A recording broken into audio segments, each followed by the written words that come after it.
मैं हूं डॉक्टर संतोष यादव। आज हम डिस्कस करेंगे अबाउट कॉन्स्टिपेशन।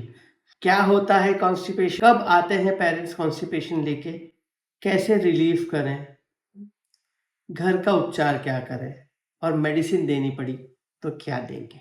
5 क्वेश्चन। सबसे पहला, क्या होता है कॉन्स्टिपेशन? कॉन्स्टिपेशन में बच्चा हार्ड स्टूल करेगा, ड्राई स्टूल करेगा with lots and lots of efforts and कभी कभी तो पेन भी होता है। 3 एज ग्रुप्स हैं जिसमें कॉन्स्टिपेशन बहुत कॉमनली मैंने देखा है। पहला है 6 मंथ्स, जब हम सॉलिड्स चालू करते हैं, यहाँ पे थोड़ा वाटर इनटेक कम होता है, वो एक रीजन है जिसकी वजह से कॉन्स्टिपेशन होता है। सेकेंड एज ग्रुप है 18 मंथ से 24 मंथ्स। इस एज में क्या होता है कि हम पॉटी ट्रेन कर रहे होते हैं हमारे बेबी को, but our baby is not ready, तो वो होल्ड कर लेता है। और जब बच्चा पॉटी होल्ड करता है तो पॉटी रेक्टम में इकट्ठा होते रहती है, जमती रहती है और वो बहुत ज़्यादा हार्ड हो जाती है। और जब बेबी उसको पास करने जाता है उसको और पेन होता है, या इतना कड़क हो जाता है कि पास करता है तो ब्लड निकलता है, तो वो डर जाता है एंड वो उसको होल्ड करना चालू कर देता है। एंड लास्ट ग्रुप है 3 साल के बाद, जब बच्चा स्कूल जाने लगता है या कोई ऐसी जगह जाता है जहाँ पे वो कंफर्टेबल नहीं है पॉटी करने में, क्योंकि बच्चे जो होते हैं वो कंफर्टेबल जगह पे ही पॉटी करना पसंद करते हैं, जैसे अपना बाथरूम।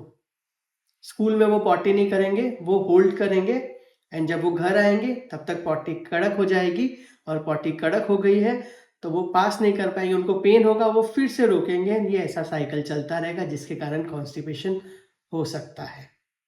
राइट। अब आप बोलेंगे डॉक्टर संतोष आपने तो बता दिया कि ये 3 एज ग्रुप में कॉन्स्टिपेशन होता है, बट इसको ट्रीट कैसे करें? ट्रीटमेंट में आपको क्या करना है? पहले तो घर का उपचार। एक बार कॉन्स्टिपेशन हो गया तो हम क्या करें? सबसे पहले तो बच्चे को गुड अमाउंट ऑफ वाटर दो, ल्यूकवार्म वाटर दो। उससे क्या होगा, शरीर में पानी जाएगा, पॉटी सॉफ्ट होगी, उससे पॉटी बेबी इजीली करेगा। उसके बाद लेक्सेटिव फूड्स जो होते हैं, स्टूल सॉफ्टनर, जैसे pear, plum, prune, papaya, seeds, green leafy vegetables, good amount में।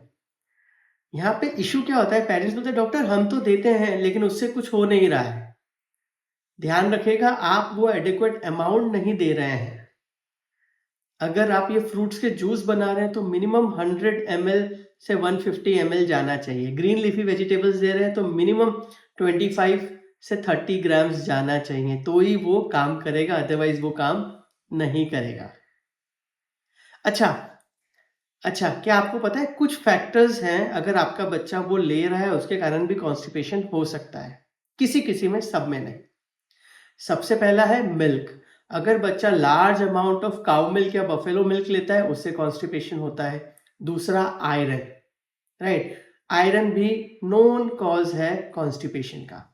तीसरा है कि अगर बच्चा बहुत ज्यादा बाहर की चीज, मैदा या डिफिकल्ट टू, या जिसको हम कहते हैं फास्ट फूड्स खाता है डिफिकल्ट टू डाइजेस्ट करने के लिए, तो वो भी कॉज करता है कॉन्स्टिपेशन।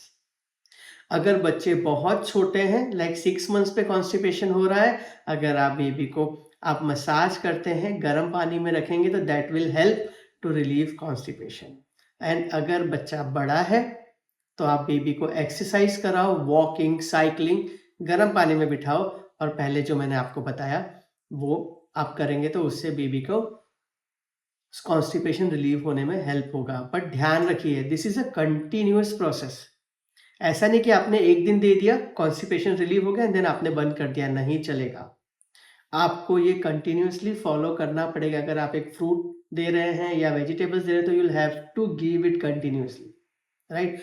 एंड अगर ये सब भी काम नहीं करेगा तो हम बेबी को लेक्सेटिव एंड स्टूल सॉफ्टनर पे रखेंगे, वो हम पे छोड़ दीजिए, वो हम आपको बताएंगे। एंड किसी किसी में तो 3 महीने 6 महीने भी देने की जरूरत पड़ सकती है।